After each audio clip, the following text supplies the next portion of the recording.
We're going to talk the NFL right now, and just want to remind everybody here that's watching us, especially if you're just checking in for the NFL, that we are now exclusively full-length videos, ProLine TV. So if you haven't subscribed, subscribe now. This is the perfect time to do it, and we want to make sure that you come back and that you don't miss a thing. So again, ProLine TV, and once the year ends, Jim, once we hit to 2025, we're going to start talking some college basketball as well, aren't we? I've been knock on wood, 10-2 the last 12 games at colleges. Nice. Well, you've got 3 more weeks until we start. To keep it rolling. Yeah. Rolling. So it's going to be a lot of fun talking college hoops. We're going to be doing that once we hit January. But right now, we've got the NFL, and we are matter of fact, this was in the Coffee Club email. For the first time in NFL history, half the playoff field is set with 3 weeks to play. That is just, I guess, further proof of what we've been talking about, that you could say on one hand, the parity has opened the door for some situations and some things to happen, like at the bottom of the at the playoffs, but at the top, it's just these teams are with 12 wins, 11 wins, 13 wins, and on the other end, you got all these teams with 3 and 4 wins. It's just been a very strange and unfortunately a very disappointing season. We expected to be a lot more competition, and a lot of these teams that we expected they were going to be a lot better just have not been. So we look at it right here, and there are 7 of the 14 spots already clinched. And we also have division titles. The Chiefs, the Bills, and the Texans. The Steelers can clinch with a playoff berth. Excuse me, they can clinch a playoff berth. And they also, I believe, can clinch the division title. If they beat Baltimore, they'll own the tiebreaker. What do you guys think about it? I'm going to start with you, Jim. Pittsburgh and Baltimore this week. Well, the big question is the 2 key players for Pickens and Watt. The word that I'm getting today is there's a good possibility they both play, but it is Wednesday, and that's it's a little too early to say for sure. And I'm a big injury guy. The history of this meeting between these two coaches, these 2 teams, it's all close games, and Pittsburgh's had a hell of a run at them. And coming off the loss to Philadelphia last week, and they played without Pickens, they didn't have the over the top, but it was still a competitive game. But Philadelphia's playing at a very high level right now. I haven't seen Baltimore consistently play at the high level, really almost forever in big games. Jackson is just not produced. He's and it might be psychological. They run up against Pittsburgh and they just don't play. And they beat them earlier. Pittsburgh won that game. It was close. But all these games are close between these 2. So it's really hard to look at a line and say 6-point favorite. If those 2 players come back for Pittsburgh, I'm going to have to go with the Steelers. Isn't it funny how one team has beaten the other team 8 of the last 9 times they've played? One team beat him this year as an underdog of 2.5, I think it was. Close, 3, I think. Yeah. And a few weeks later, the other team is not only still the favorite, but now the line has increased and doubled. So the venue has changed. That's number one. And then you're also looking at the odds makers, looking at those players may miss the game. So how do you think the line will drop if they both play? You'd probably drop it 2 points. Yeah, I'd say 4.5 at worst. Well, you know what? If I'm out there right now, and I would advise you to bet it, because I think right now, TJ Watt definitely plays. I think Pickens is probably like 75%, but it's a hamstring, so you never know. I think they both play, and I think they were both held out last week because the game against Philadelphia is an interconference game. The division game is more important. So if you're going to go 1-1, you want to win the division game that arguably clinches you the division. And they were the underdog in Philadelphia. So even though they played well as an underdog, you're going against a team that won 8-9 in a row. probably have to think that that's a game you could lose, whereas you're going to get an extra week of rest for those two players against a team you've already beaten and that you know very well. And they didn't play all that bad. I mean, No. even with those, the big guy, the wide receiver out, it was competitive. Yeah, it was, they had that situation. What was it 17-3 or something like that? What was it? When they had the ball late in the first half, their offense had done absolutely nothing. And then you almost felt that, all right, if you don't do anything now, I mean, this game is over. And that's exactly when they started to play good. And then they got it all the way to the point where they're driving and then they fumbled the football, or they probably score there. And now we've got a great football game. The thing is, Philadelphia and Baltimore, or Buffalo, are playing the best football right now in the league, AFC and NFC. They're really playing well. So you go up against these guys, you're really in for a tussle. But if they can get those players back, I'm definitely be on the Steelers. And you're right. Probably the best thing to do is we bet it now, because if they come back, that line's not going to be 6.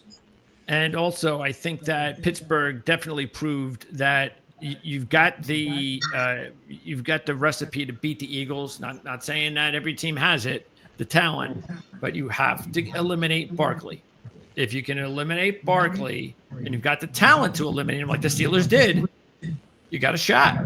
And also at 6.5, if you want to consider a teaser, play Pittsburgh now, because that way you don't have to go across 0 if that line comes down. Good point. Absolutely. Of course, the people that like the other side, they could take Baltimore down to pick them. Yep. Yeah, that's what I meant. That's what I meant. I'm not on that side. I'm just saying if they do. Well, Pittsburgh, again, keep in mind they've won 8 out of the last 9 and covered. 8 of the last 9 and 4 straight up and against the spread against the Ravens, and yet they're the 6.5 point dog. Remember, we talked about this, Jim, with the Seahawks in Arizona just about a month ago.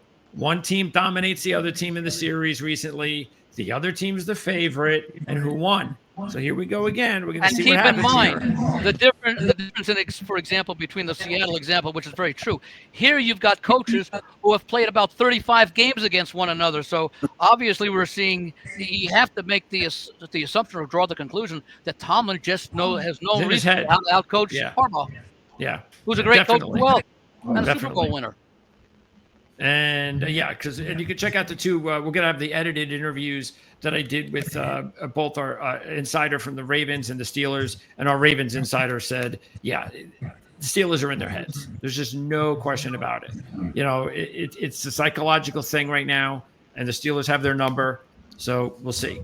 Okay. How about, speaking of the Eagles, what do you guys think, Tony? What do you think about that Eagles-Washington game? I mean, look, I think they put out a small grease fire with the whole A.J. Brown Hurts controversy by beating Pittsburgh. I think that could have snowballed into something, and especially since we're in the month where they completely collapsed last year. So, what's up with the Eagles with all these little things that seem to happen in the locker room?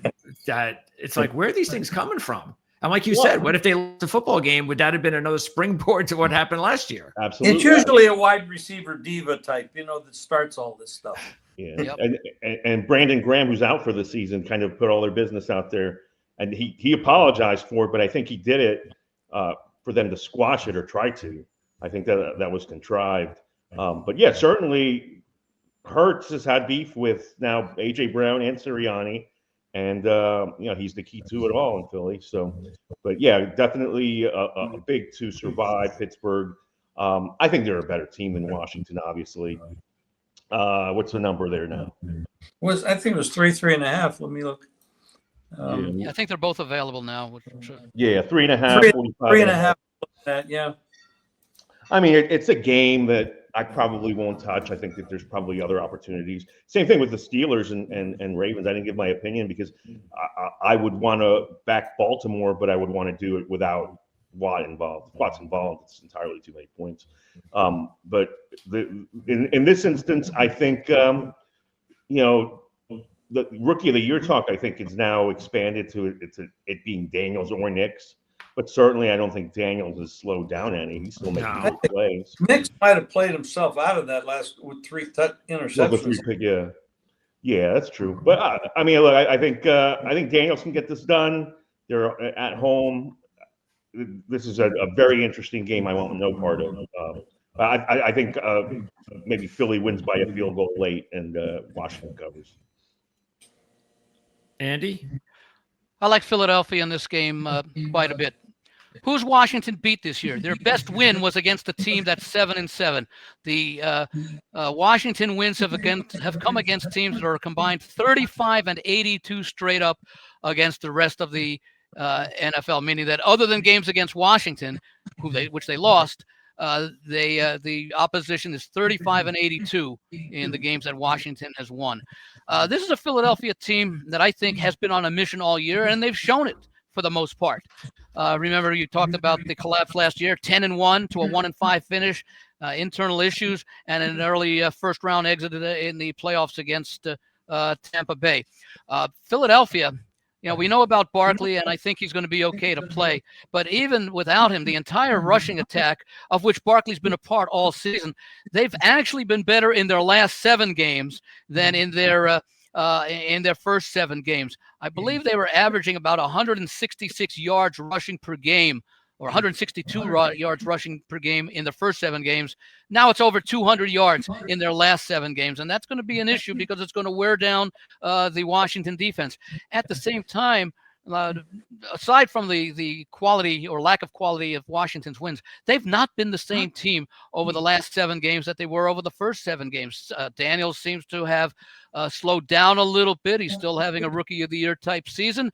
The offense has not been as efficient. At the same time, both Philadelphia's defense has shown great improvement. Washington's defense has also shown great improvement. So I might look under the game, but I do like Philadelphia. Keep in mind, with the loss by Detroit last week, they're now tied 12-2 with the Vikings and the Lions and the Eagles.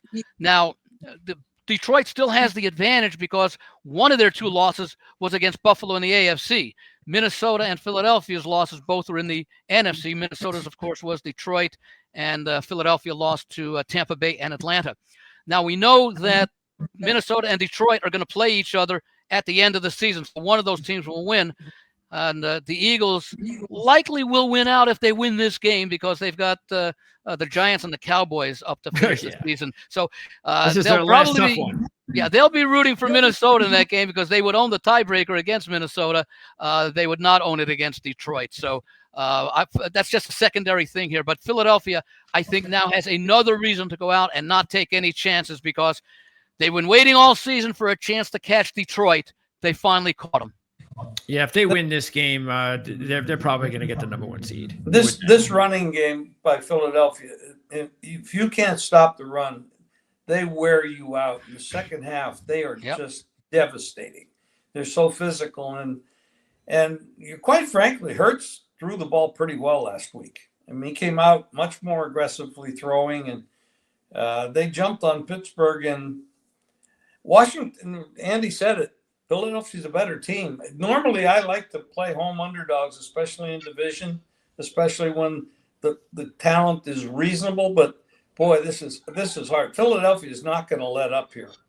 Yeah, I don't see any reason to go against the Eagles. I'm not betting it. I didn't bet it, but I'm not gonna. My tendency to play home dogs, I'm not going to do it. I'm not going to play them. Yeah, when you got a hot team like the Eagles or the Lions when they were hot, or any of these top teams, it's just so hard to go against them until they lose. I mean, why go against them? Especially at a line like that. It's different if it's 6 or 7, but it's 3.5. Andy's point about who did Washington beat? I mean, the record of the teams they beat is bad. Yeah, and that's not too surprising considering, again, Washington talent-wise, they can't match up with the Eagles. The fact is that, they're just not there yet. They're another offseason or 2 away from building the talent around Daniels. So therefore, how you might say how is Washington playing so good? Well, there you go. As he said, look at the schedule. They're taking care of business against inferior teams. Keep in mind also that we're not talking about 2 or 3 wins. They're 9-5. Those 9 wins, almost 2/3 of their schedule are against those teams with those bad records. And again, that's the beauty of the NFL is how they divide. This is where they come up with the parity. You to make sure that the best of the worst teams get the hardest and the softest schedules. Would I be surprised if Washington wins? No, I won't be surprised. It's the NFL, but it's not the way I'm betting it. I don't think I've ever seen the league this much disparity between the top and the bottom. I can't remember it ever being like this. Washington. Well, you mentioned, Greg, you said 7 teams have already clinched the playoff spot because I only show 6. Just reading from Mark's thing here. 7 of 14 spots were filled after the Monday night game. Okay, so I'm still showing the 4 division winners in the AFC. Baltimore probably clinches this weekend, and then I'm just showing Philadelphia and Detroit. Yeah, I mean, it might be. That's so maybe Minnesota added, but this thing that I'm looking at does not show Minnesota having clinched. But I think they had to have clinched, so maybe that's right. But we've seen it in the AFC. The same 6 teams have been battling for these spots for the last 2 or 3 weeks without anybody else available. They were all eliminated after I think about 13 weeks. Unprecedented.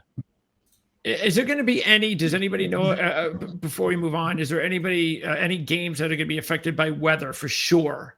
Do we know anything for sure? It's going to be cold all the way in the Northeast. Yeah. Across the board. In December, Jim, it's going to be cold. But it's not just chilly; it's freezing. I talked to somebody in Cleveland this morning, and they said it was like 13 degrees. I mean, 13. Some of these teams are going to be, if you're not used to playing in that weather, it's going to affect you. Yeah, Rams Jets could get interesting because of that. They play in SoFi, so Saints and Packers could also be because it's a Monday night game. So you're talking 7:15 local time when that game kicks off. That can't help New Orleans too much. Yeah, let's see. There are the 7 teams. No, in Green Bay, New Orleans indoor team, backup quarterback, backup. That's a tough spot, but it's a big number. It's a big number. Yeah, the 7 teams are Buffalo, Pittsburgh, Houston, Kansas City, Philadelphia, Detroit, Minnesota. Those are the 7 teams. The Jets. I mean, that could be tough weather there too. Yeah. All right. Team. I think you just said that, Tony. Right. Right. Buffalo and New England as well. Not with an indoor team, but a huge point spread. And you have to wonder, after scoring 40 points and winning their last 2 games, they lost at the Rams, 90 points in 2 games. Yeah, you have to wonder if Buffalo might not have a little bit of a setback. Not a setback this week. They'll win the game, but 14 in those conditions, they may be just let's play a half of football and send everybody to the heaters. Yeah, that's a big one. Yeah, just checking out right now. Buffalo, as you said, Jim, their scheduled temperature is 17 on Sunday. Ouch. Detroit and Chicago. Another one. So that Chicago's a dumpster fire. That team they need to burn that team down and start over. That's a mess. One of the coldest games of all time took place in Cincinnati, where they're hosting Cleveland this Sunday. Which was originally the Thursday night game that they flexed out to put with the backup, the 3rd string quarterback starting because they benched Winston. Robinson starting, Yep. Yeah, and that by situation. The way, after giving up on the Bengals a few weeks ago, after I had them against Pittsburgh, they very much have a chance now at a wild card, assuming to be here. They host Denver, the team that they may very well be, especially if Denver loses to the Chargers tomorrow night. They host Denver, so they could get the tiebreaker. They do have to win out, and they may play at Pittsburgh, where Pittsburgh's resting players. That's amazing. They got the best offense in the league. You can't stop and the worst them, defense. But the worst one defense. Of the worst. Incredible. Okay. A couple more things on the Washington game. They've covered 6 straight as home dogs of 5 or less versus teams with a 600 or greater percentage. And Dan Quinn is 15-4-1 against the spread as a dog off of a straight-up win. 2-0-1 in that mark this year. Again, 15-4-1 overall. So some of the trends there do say Washington. But this year, if you take a look, the Eagles are 7-1 straight-up ATS on the road. Actually, away from home, because we're going to count that Green Bay game, of course, as a kind of like a road game. Okay, so then I guess before we go, a couple more things, and then just what do you guys think about the other big game? Because there aren't many of them. There's the Thursday night game, of course. Tomorrow night, Denver and the Chargers. Chargers need the game desperately after losing 3 out of 4. They've beaten the Denver Broncos already. It's the home finale as well for the Chargers, so this becomes a really big one for LA as they've slipped behind Denver. And then the other game, Minnesota at Seattle. And I guess it's looking like Gino's going to play at this point. And it's also Seattle's last home game. Yeah, that was pretty bad against the Packers. That was a rough one. I'm going to be on the Chargers minus the 2.5. The question, their season's on the line. I mean, you got 2 good coaches. You got Herbert. It's all about injuries now. Yeah, it's with these teams. Mm-hmm. And the question then is, Nick's throwing 3 interceptions last week. I mean, they should have lost that game. They did not play well. And is that an aberration, or is that just the rookie becoming a rookie again? Yeah. Well, the same thing about the Chargers being blown out at home to Tampa Bay. That was an aberration. How do you explain that? Yeah, I mean, it's not so much the 17 points that they only scored, because that's typical for them. It's the 40 that they gave up. Right. I mean, we all know Baker's been playing good, and Buccaneers are playing great, but 40, man, that's a lot. Wow. Well, again, you go back. Denver's first win of the year was 27-6 at Tampa, and the Chargers' worst loss of the year was 40-17 at home to Tampa. Right. Not sure I'm going to make much out of it, because I do like the Chargers here. It is their last home game, which normally means something, but I don't know what the fan base with the Chargers, if it's going to mean all that much. You'll probably have a good Denver contingent showing up there, but they trail the Broncos by a game in the standings. They beat them once, so they gain the tiebreaker if they win this game and pull even, and they fall 2 games behind with 2 to play as far as being able to make it into overtake Denver as far as one of the teams. I'm going to concede Baltimore is, whether they win or lose this week, they may very well clinch a playoff spot based upon the other games. In fact, it might very well be the Chargers. If they lose, Baltimore would eliminate them and get in there. I do like the Chargers tomorrow night, but I won't be shocked if Denver wins. I'm just going to play the number. So the other day, Jim, you and I talked about the injury situation with Patrick Mahomes, and I said something along the lines of, "I'll see it when I believe it," that he's not going to play. We've been down this road before with Patrick Mahomes, and sure enough, dramatically, the line has switched from Houston about 1.5, 2.5 to now Kansas City 3.5. Because Patrick Mahomes was a full participant in practice today. So it's sure looking like Patrick Mahomes is going to wind up starting once again on Saturday.